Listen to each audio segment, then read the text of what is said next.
സിജെപിയുടെ നേതൃത്വത്തിൽ പാർലമെന്റിലേക്ക് നടത്തിയ പ്രതിഷേധ മാർച്ചിനിടെയുണ്ടായ പോലീസ് അതിക്രമത്തിൽ കേന്ദ്ര സർക്കാരിനും ഡൽഹി പോലീസിനും നോട്ടീസ് അയച്ച് ഹൈക്കോടതി. പോലീസിന്റെ ഭാഗത്തുനിന്ന് ക്രൂരമായ ബലപ്രയോഗം ഉണ്ടായെന്ന് ചൂണ്ടിക്കാട്ടി സമർപ്പിച്ച ഹർജികൾ പരിഗണിക്കവെയാണ് കോടതി നോട്ടീസ് അയച്ചത്.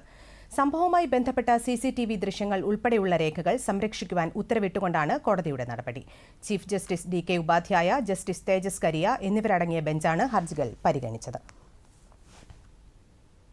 പൊതു താൽപര്യ ഹർജികളിൽ നിലപാട് വ്യക്തമാക്കാൻ കേന്ദ്രത്തിനും പോലീസിനും കോടതി 4 ആഴ്ചത്തെ സമയം അനുവദിച്ചു. കേസ് വീണ്ടും സെപ്റ്റംബർ 11-ന് പരിഗണിക്കും.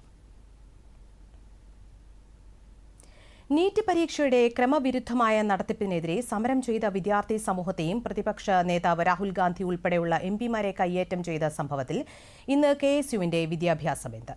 സംസ്ഥാന വ്യാപകമായി വിദ്യാഭ്യാസ ബന്ദ് ആചരിക്കുമെന്ന് KSU സംസ്ഥാന പ്രസിഡന്റ് അലോഷ്യസ് സേവ്യർ ആഹ്വാനം ചെയ്തു.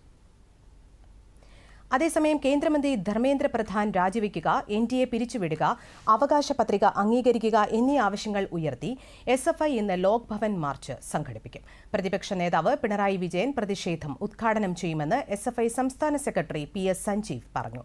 ഡൽഹിയിൽ വിദ്യാർത്ഥി പ്രക്ഷോഭത്തിന് നേരെ പോലീസ് നടത്തിയ ലാത്തിചാർജിൽ പ്രതിഷേധിച്ച് SFI നാളെ അഖിലേന്ത്യാ പടിപ്പുമുടക്ക് നടത്തും.